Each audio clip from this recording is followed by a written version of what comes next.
అది ఒక విషపూరితమైన ఇంజెక్షన్. దాన్ని శరీరంలోకి తీసుకోగానే మనుషులు రాక్షసులు లాంటి బలాన్ని పొందుతారు.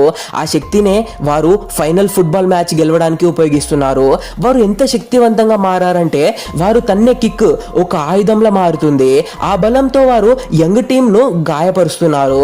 తద్వారా యంగ్ టీం సులభంగా మ్యాచ్ ఓడిపోవాలనే వారి ప్లాన్. చివరికి యంగ్ టీమ్ లో కేవలం ఒకే ఒక గోల్ కీపర్ మిగులుతాడు. అతను తన కుంగ్ఫు శక్తితో చివరి శ్వాస వరకు పోరాడుతూ ఉంటాడు. యంగ్ కూడా మ్యాచ్ ను ముందుకు నడపడానికి శత విధాలా ప్రయత్నిస్తుండడంతో అతని సహచరులు కూడా ఓటమిని ఒప్పుకోవడానికి నిరాకరిస్తారు. కానీ ప్రత్యర్థి జట్టు గోల్ కీపర్ కూడా ఎంత శక్తివంతుడంటే అతన్ని దాటి గోల్ చేయడం అసాధ్యంగా అనిపిస్తుంది. అతను తెలివిగా గోల్ పోస్ట్ ను కదిలించి కూడా బంతిని ఆపేస్తూ ఉంటాడు. చివరికి ప్రత్యర్థి జట్టుకు కూడా అర్థమవుతుంది యంగ్ మరియు అతని సహచరులు కుంఫు చాలా శక్తివంతమైందని. అందుకే వారు మళ్ళీ బంతిని గోల్ కీపర్ వద్దకు తెచ్చి పూర్తి బలంతో గోల్ వైపు నెట్టేస్తారు. దాన్ని ఆపడానికి యంగ్ సహచరుడు ఒకడు బంతిని తన శరీరానికి అడ్డుగా పెడతాడు. కానీ బంతి వేగం చాలా ఎక్కువగా ఉండడంతో అతను గాయపడి కింద పడిపోతాడు. ఇది చూసి ప్రత్యర్థి జట్టు కోచ్ సంబరాలు చేసుకోవడం మొదలు పెడతాడు. ఎందుకంటే ఇప్పుడు యంగ్ టీమ్ లో రీప్లేస్మెంట్ చేయడానికి ఏ ఆటగాడు ముందుకు రాలేదు. అతను ఓటమిని అంగీకరించక తప్పని పరిస్థితి. రెఫరీ ప్రత్యర్థి జట్టును విజేతగా ప్రకటించబోయే సమయానికి యంగ్ స్నేహితురాలైన గుండుతలతో ఉన్న ఒక అమ్మాయి ముందుకు వచ్చి మ్యాచ్ లో ఆడడానికి అనుమతి కోరుతుంది. ఆమెకు ఎక్కడ ఏదైనా అవుతుందో అనే భయంతో యంగ్ ఆడవద్దని చెప్తాడు. కానీ ఆ అమ్మాయి తనను తాను నిరూపించుకోవడానికి ఒక అవకాశం ఇచ్చి నమ్మకం ఉంచమని కోరుతుంది. ఆమె ధైర్యాన్ని చూసి యంగ్ ఆపలేకపోతాడు. దాంతో ఆ అమ్మాయి మైదానంలోకి దిగుతుంది.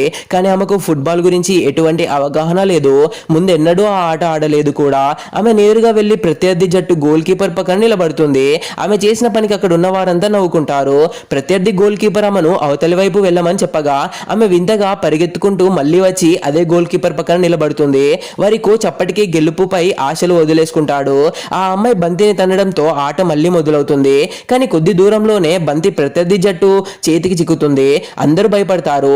యంగ్ దూరం నుంచే ఆ అమ్మాయిని జాగ్రత్తగా ఉండమని గట్టిగా అరుస్తాడు. ప్రత్యర్థి ఆటగాడు ఇప్పుడు ఆటను ముగించాలని డిసైడ్ అవుతాడు. కానీ ఆ అమ్మాయి నిశ్శబ్దంగా నిలబడి తన కుంగ్ఫు శక్తితో తనను తాను బలోపేతం చేసుకుంటుంది. ప్రత్యర్థి ఆటగాడు బంతిని గాల్లోకి లేపి తన దుష్ట శక్తితో గట్టిగా కిక్ కొడతాడు. బంతి ఒక తుఫాన్ల వేగంగా ముందుకు దూసుకొస్తుంది. కానీ బంతి ఆ అమ్మాయి వద్దకు రాగానే ఆమె తన శక్తితో ఆ బంతిని తన చుట్టూ తిప్పుకుంటూ దాన్ని వేగాన్ని నియంత్రిస్తుంది. ఆపై బంతిని తన ఒకే ఒక వేలిపై తిప్పడం ప్రారంభిస్తుంది. ఆమె అదృష్టమైన శక్తిని చూసి యంగ్ ఆనందంతో అరుస్తాడు. దాంతో టీం అందరిలోనూ ధైర్యం పెరుగుతుంది. ఆ అమ్మాయి బంతిని మరింత వేగంగా తిప్పడం వల్ల బంతిలోని శక్తి ఇంకా పెరుగుతుంది. ఇది చూసి యంగ్ కూడా ఆశ్చర్యపోయి ఆమెపై పూర్తిగా నమ్మకం ఉంచుతాడు.